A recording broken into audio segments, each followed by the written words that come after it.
All right, welcome back to a new episode of Jack of All Trades, New Hampshire. I wanted to give you guys a quick video and some tips on how to store firewood, how I do it, and what works for me. It seems like a lot of people are searching for ways to store firewood and firewood boxes and stuff like that. So what I'm going to do is I'm going to show you, I have 3 levels of storage at my property.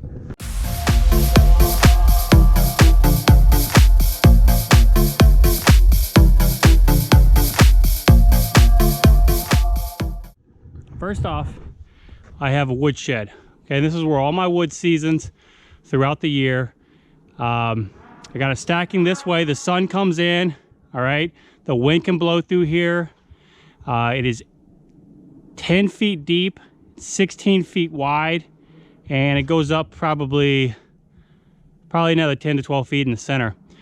So what I've been told is when you stack your wood, you want to stack it with air gaps in it so that it can help season it. And I've been told that stack it so that a squirrel could run through it, but not a dog chasing it. So that gives you an idea of how big you need to have your gaps.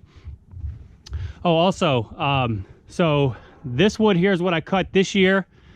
This side here will hold anywhere from 2 to 3 cords of wood. The same with this side, and I alternate. So I cut the wood this year. This is what I'm going to burn in 2020. Yeah, 2020. And this is what I'm burning this year. And I cut this wood last year. So I just rotate back and forth so that I have one side seasoning while the other side's being burnt. And here I have, so this is the stage here. I haul firewood in my gorilla cart up to a 3 seasons porch on the back of my house. Okay, and I'll show you that next stage here. Something that I've learned is that you typically want to keep roughly about a week's worth of wood, 5-6 days worth of wood in the house, if you can. If you're somebody that's burning 7 cords of wood, that may not be feasible. I only burn 2 to 3 cords of wood, so I can do that. This keeps you from having to run out during the work week when you're probably already pressed for time. If you live up in this area, there's not a whole lot of sunlight in the wintertime, so that'll keep you from running out during the week to get firewood. You just do it on the weekend. And the intermediate source of wood that's up on the 3 seasons porch, now this could be a back porch for you, a side porch, front porch, a shed that is actually closer to the house. Maybe you keep your wood way out. You keep it in an open field. I've seen people do that to season it so it gets plenty of wind and sun exposure. But this intermediate allows you to not drag as much dirt into the house, snow, bugs. It gives you one extra stage to work with. All right, so I'm going to give you a quick look inside this shed, and then we'll go look at the intermediate storage. All right, see, nothing fancy. I stack my wood pretty high, so this is actually a 1/2 cord. I've been taking from it, but it's a 1/2 cord. It was a 1/2 cord. I've already, as you can see, I've already been through one whole 1/2 cord here. I keep kindling in the back. It's open so the wind can blow straight through. The front is really high so the sun can come in. And typically I do get some snow blowing in there on blizzards. Sometimes I'll come in here and I'll brush it off. Sometimes I won't. I don't really think it affects the seasoning of the wood too much, because really what you're looking for is the actual molecules in the wood fibers to dry out. And that's what seasoning is. The moisture will delay it, but I don't think it's a whole lot. I haven't really noticed a whole lot. So anyway, let's go in and check out the second stage of the wood storage. All right, so here's the second stage of my wood. As you can see, it's real simple. If I can completely fill this up, I get about 1/8 of a cord in here.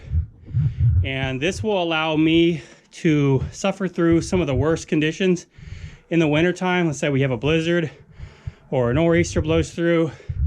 I can go about 2 weeks without having to get any wood other than from this location. All it is some 2x4s.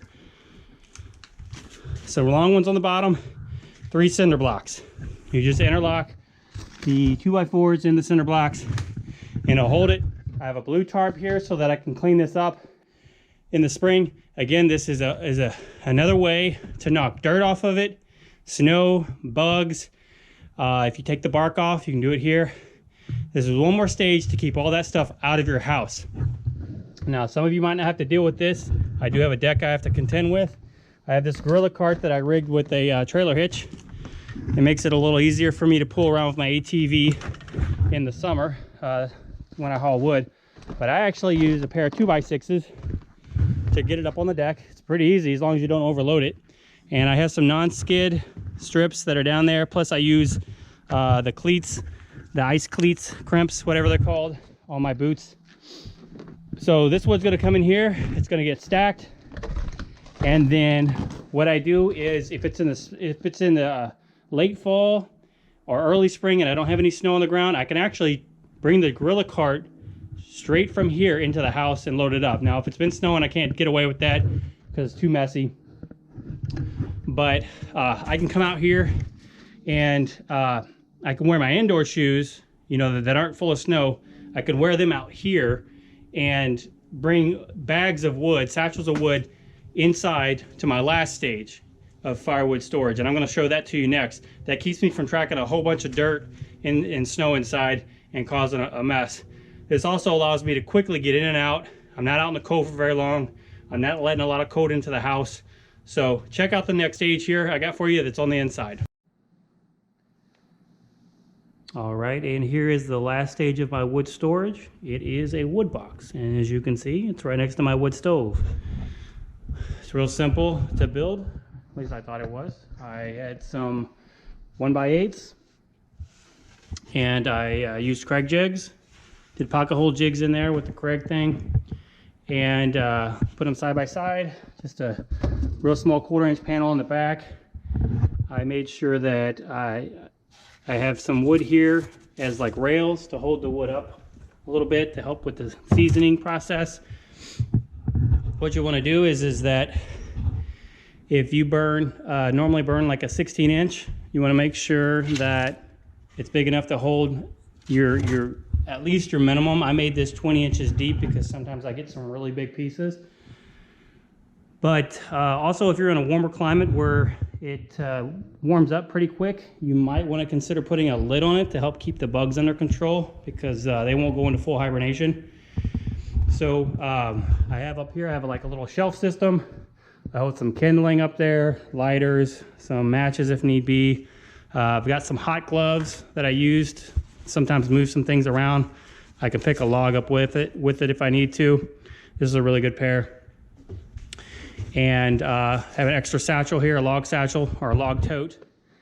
And so this is empty right now. I'm about to fill it up. But this is pretty much where I use my last stage of wood, or where I store my last stage of wood before it goes into the stove. And that's about it.